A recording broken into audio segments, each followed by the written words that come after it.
Shoot चल रहा था, क्या सीन था जिसकी शूटिंग आज यहाँ पर चल रही है? ये मेरा क्लाइमेक्स का कुछ सीन था और मेरे गाने थे जो कि मेरे बड़ा दिल से बनाया इसको, और रितु जी के लिए बनाया है और ख़ुद के लिए बनाया है और पूरी दुनिया की जो हमें प्यार करती है, पसंद करती है, उनके एंजॉय के लिए बनाया है, अपनी सिनेमा के लिए। और बड़ा मज़ा आ रहा है।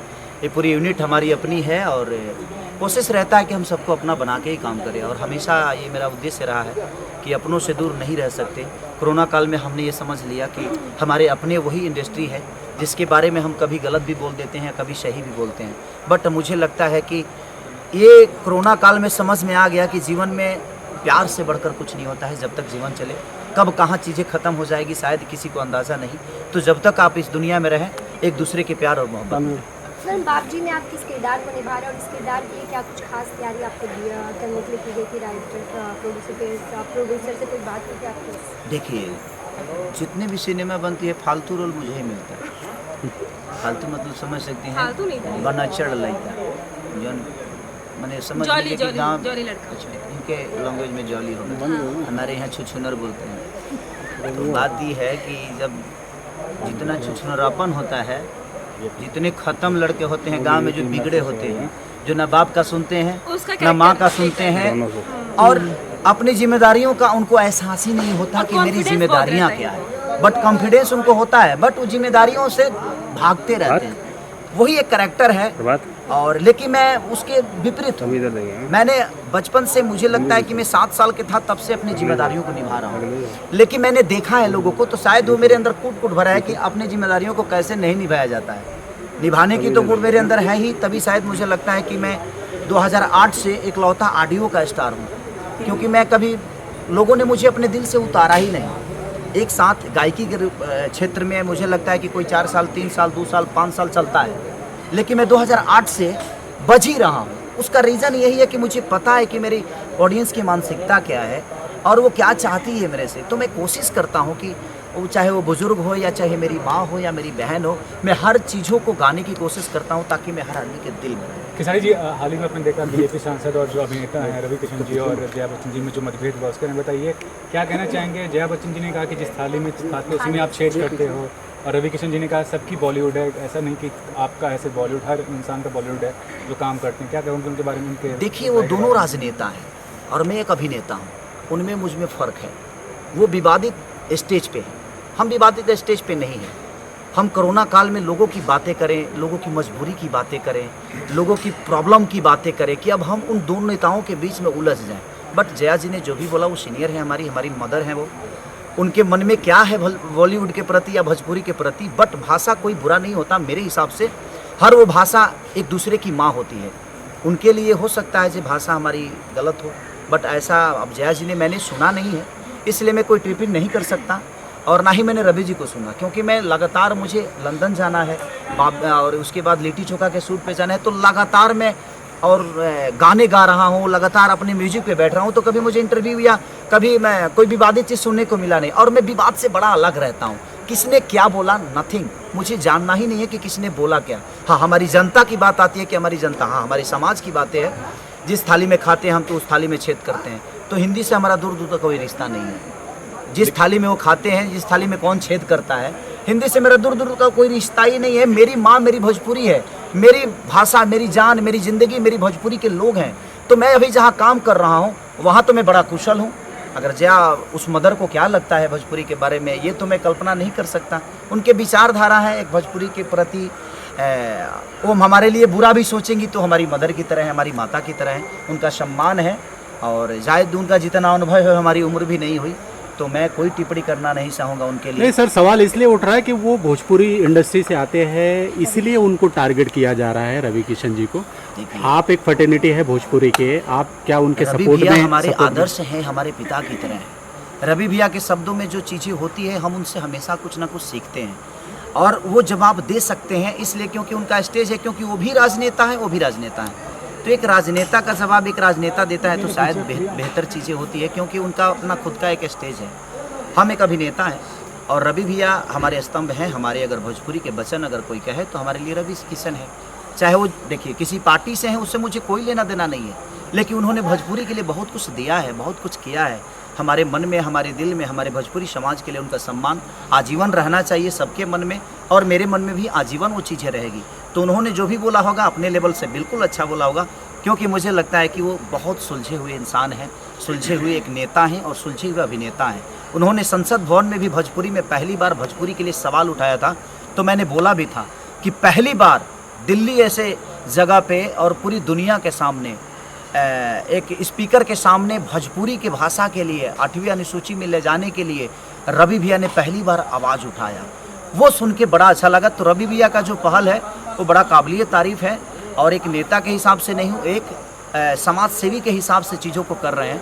तो मेरी शुभकामना है अपने बड़े भाई के लिए, अपने उस पिता के लिए, जैसे आजीवन जहाँ भी रहें वो खुश रहें, और मेरी दुआएं हैं 5 साल मेरी भी उम्र उनको लगे, ताकि जब तक वो जिए लोगों का ऐसे ही और लोगों के बातों के लिए, अपने समाज के लिए लड़ते रहे। सर इस लॉकडाउन में फिल्म की बात की, लिट्टी चोखा फिल्म में काजल राघवानी थी, और आपकी जोड़ी और काजल राघवानी की जोड़ी को दर्शकों का बहुत प्यार ही होता है, तो फिर इस फिल्म से काजल राघवानी को हटाकर किसी और अभिनेत्री को क्यों लिया जा रहा है?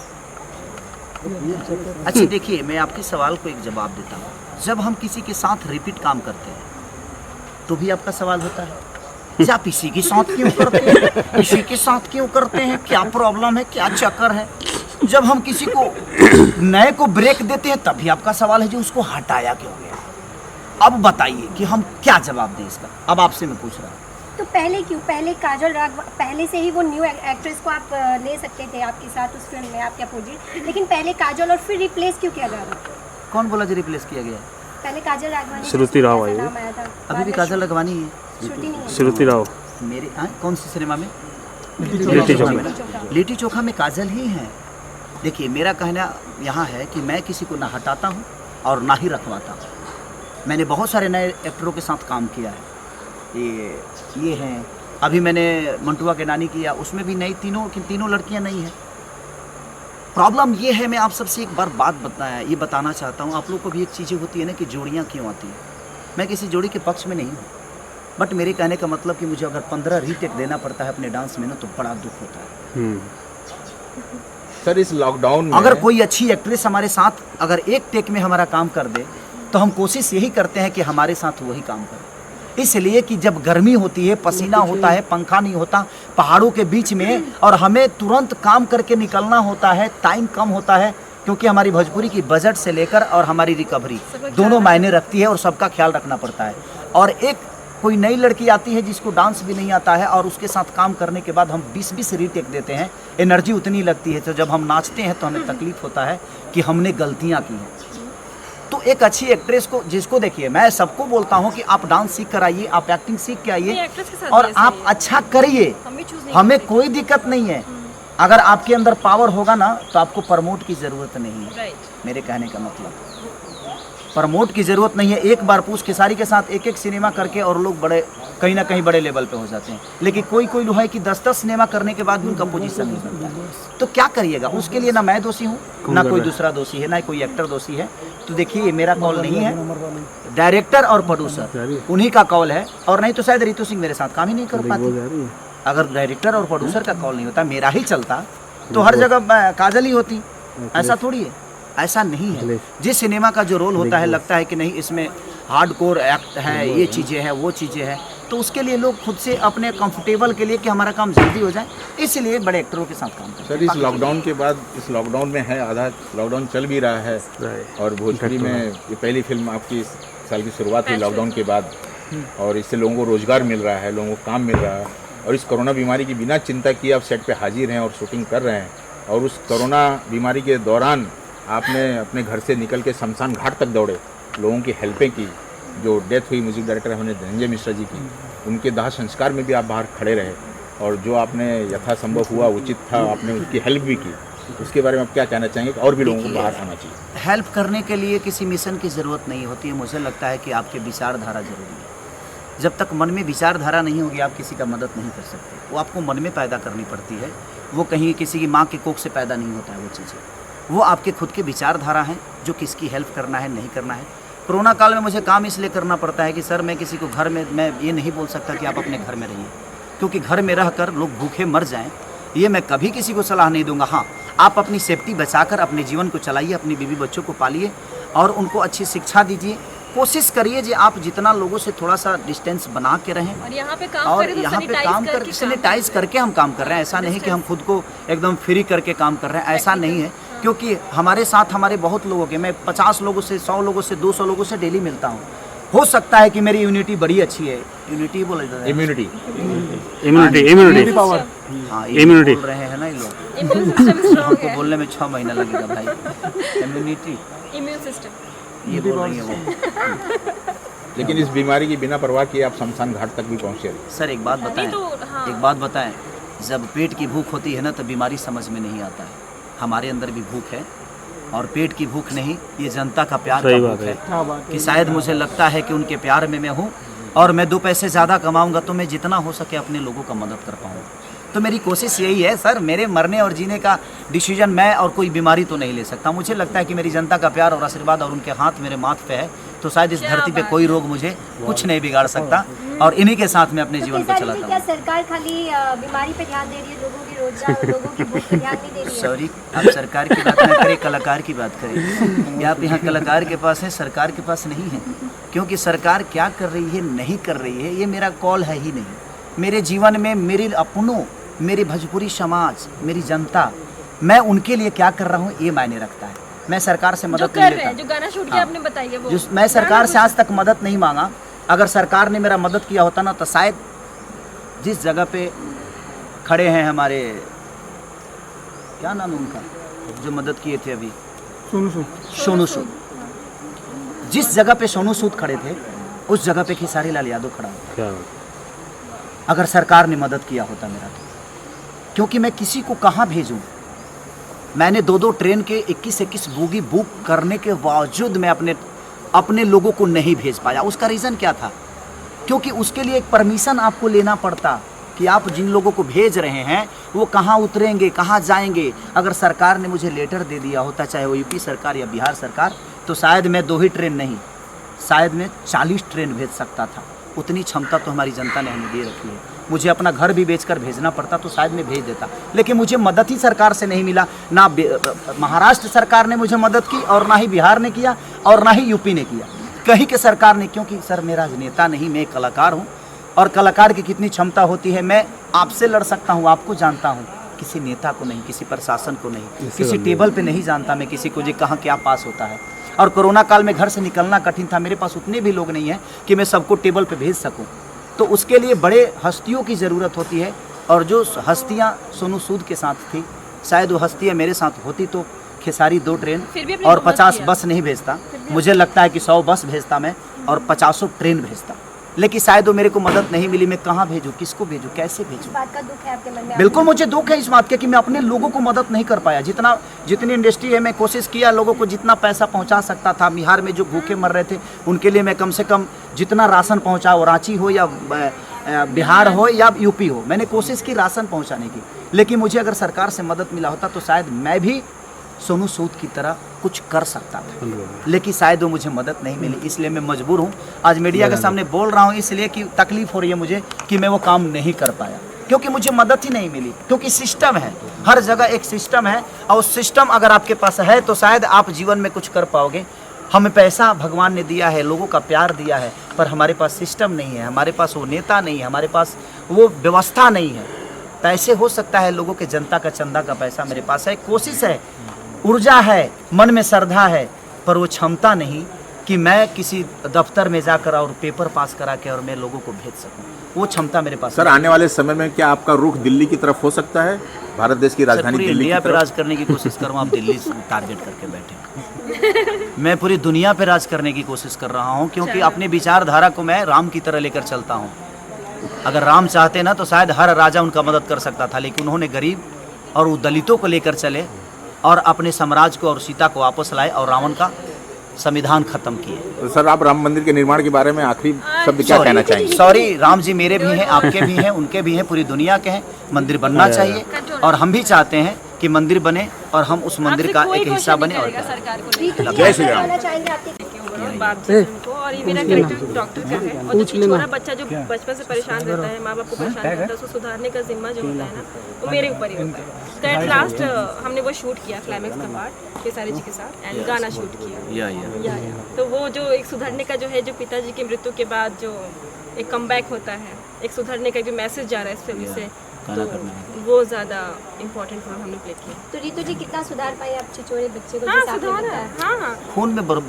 खून में प्रॉब्लम ना करे। नहीं एक्चुअली क्या है ना, जो बच्चे माँ बाप से जुड़े होते हैं या कुछ भी डिसीजन लेते हैं, उनसे एक एक चीज़ बता के चलते हैं तो सेफ चलते हैं, और जहाँ ज़्यादा खतरा होता है वहाँ पे इत्तू सा होता है, बच जाते हैं और सेफ चलते हैं। तो वो शायद मेरा कैरेक्टर है, और बस मैं मैंने यही उस संस्कार को लेके आपने बहुत बोला। मैं बोलूँगा मैं जानता हूँ कि अगर आप खुद को बदलना नहीं चाहे तो इस धरती पे आपको कोई नहीं लेकिन बदल सकता। वो जब जो पॉइंट पे बदले हो ना, उसे पिताजी तो चल बसे। नहीं तो मैं खुद को बदला ना, उसके बावजूद भी बिगड़ सकता था ना। हाँ, पर ये था कि इंसान प्यार में, इमोशन में बदलने की कोशिश करता है। आप खुद को बदलिए, पूरी दुनिया आपकी है, right. और विचारधारा को हमेशा राम की तरह लेकर चलिए, शायद पूरी दुनिया पे विजय हो। आप दोनों लोगों से क्वेश्चन है, आप लोगों ने डॉक्टर का कैरेक्टर इसमें प्ले किया है, और आज के टाइम पे कोरोना काल में, महामारी के बीच में जो डॉक्टर ने भगवान का रूप बनकर उन्होंने काम किया है, क्या कहना चाहेंगे? आपने जब इस कैरेक्टर को प्ले किया तो कितना आपने क्या फील किया?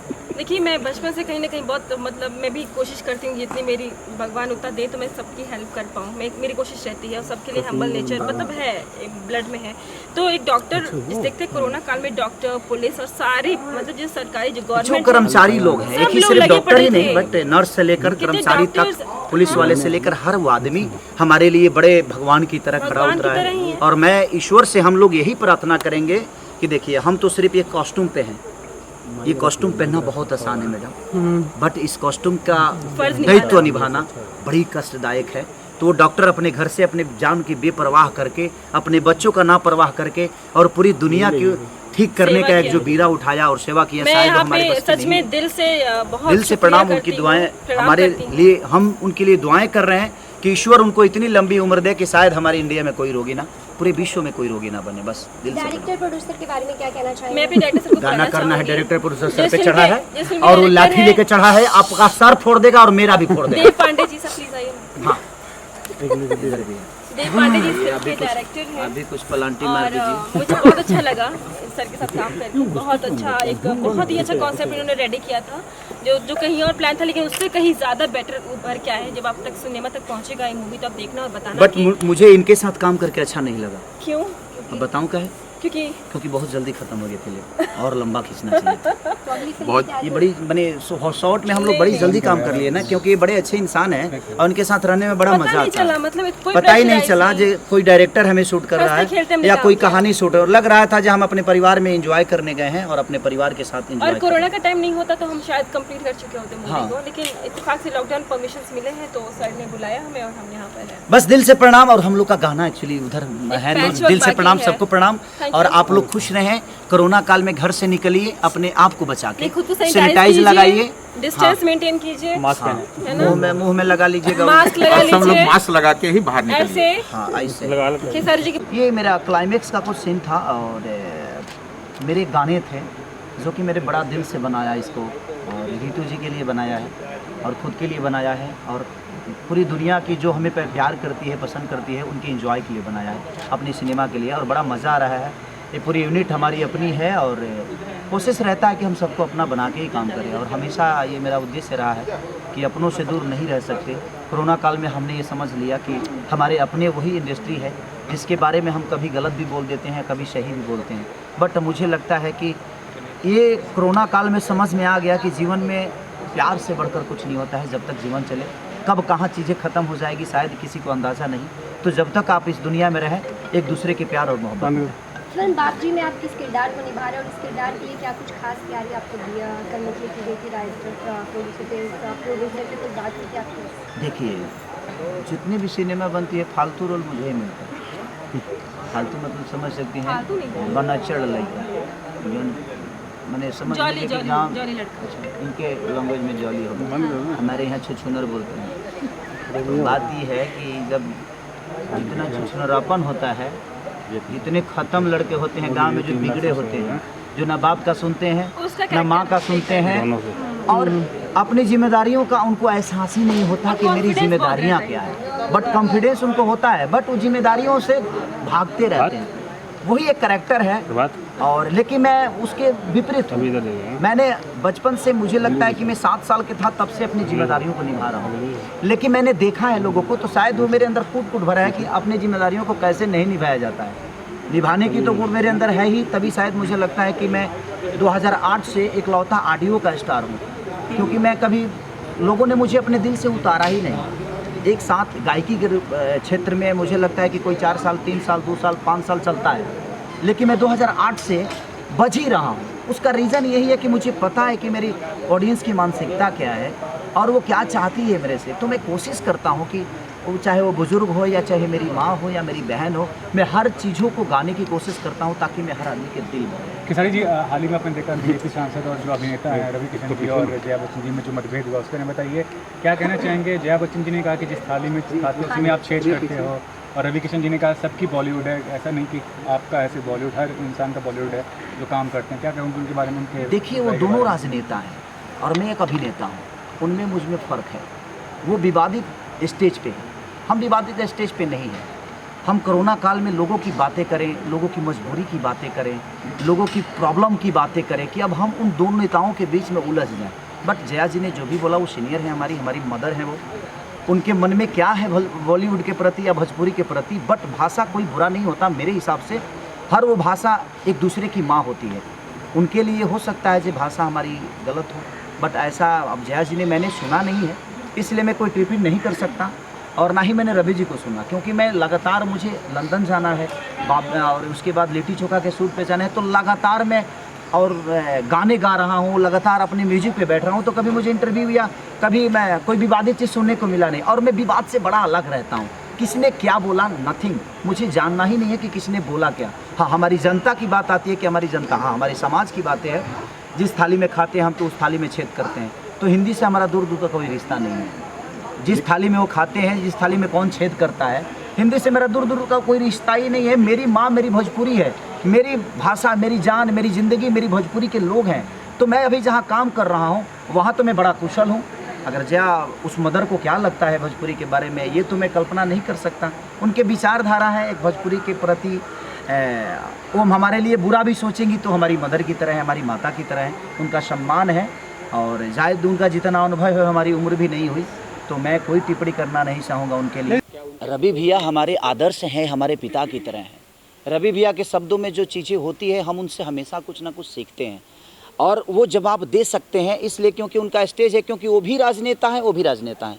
तो एक राजनेता का जवाब एक राजनेता देता है तो शायद बेहतर चीज़ें होती है, क्योंकि उनका अपना खुद का एक स्टेज है। हम एक अभिनेता हैं और रवि भैया हमारे स्तंभ हैं। हमारे अगर भोजपुरी के वचन अगर कोई कहे तो हमारे लिए रवि किशन है। चाहे वो, देखिए, किसी पार्टी से हैं, उससे मुझे कोई लेना देना नहीं है, लेकिन उन्होंने भोजपुरी के लिए बहुत कुछ दिया है, बहुत कुछ किया है।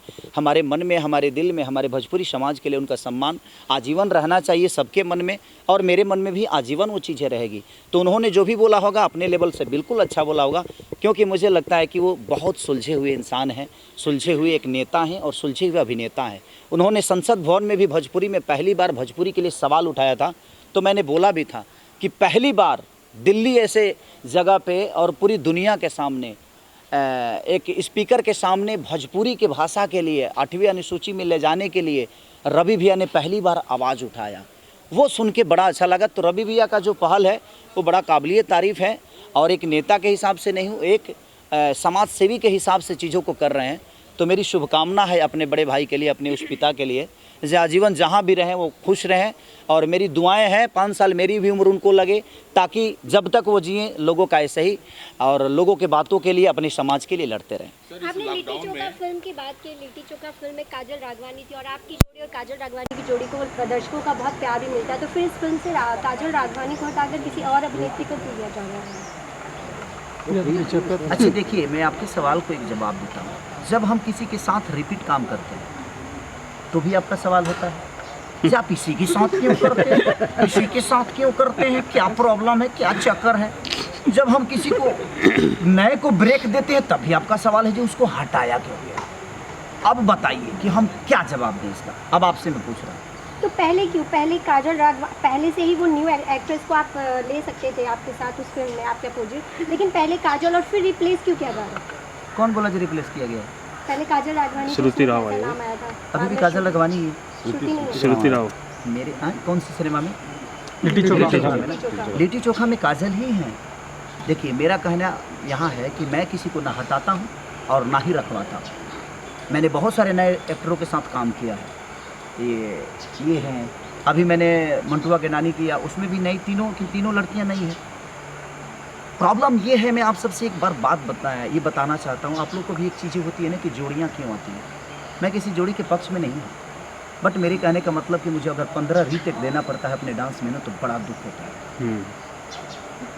सर, इस लॉकडाउन में अगर कोई अच्छी एक्ट्रेस हमारे साथ अगर एक टेक में हमारा काम कर दे, तो हम कोशिश यही करते हैं कि हमारे साथ वही काम करे। इसलिए कि जब गर्मी होती है, पसीना होता है, पंखा नहीं होता पहाड़ों के बीच में, और हमें तुरंत काम करके निकलना होता है, टाइम कम होता है, क्योंकि हमारी भोजपुरी की बजट से लेकर और हमारी रिकवरी दोनों मायने रखती है और सबका ख्याल रखना पड़ता है।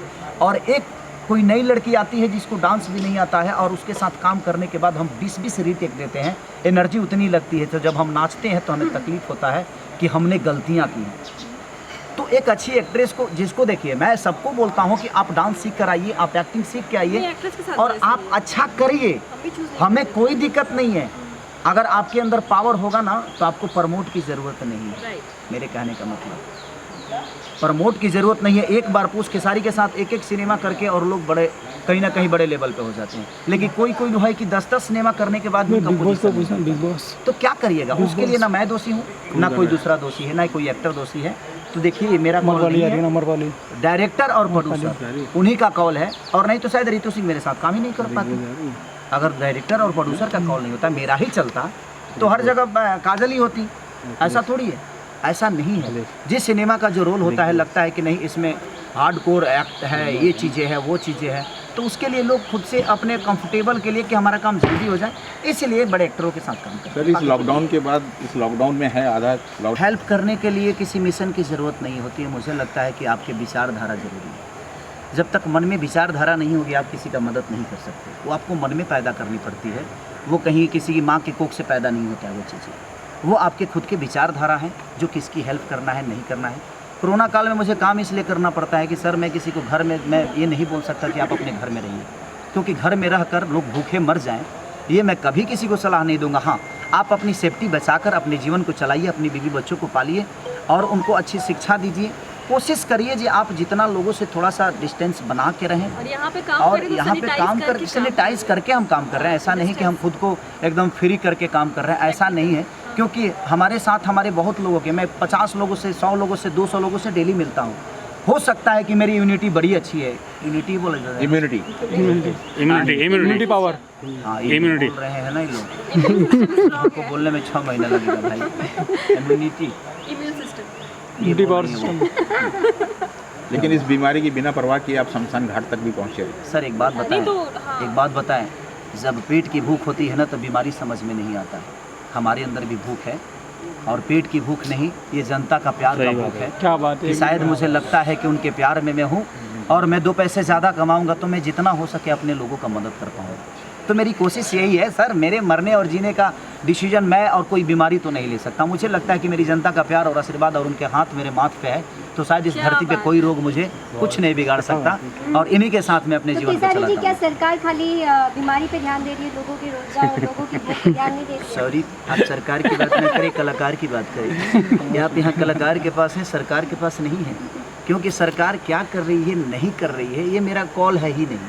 मेरे जीवन में मेरे अपनों, मेरे भोजपुरी समाज, मेरी जनता, मैं उनके लिए क्या कर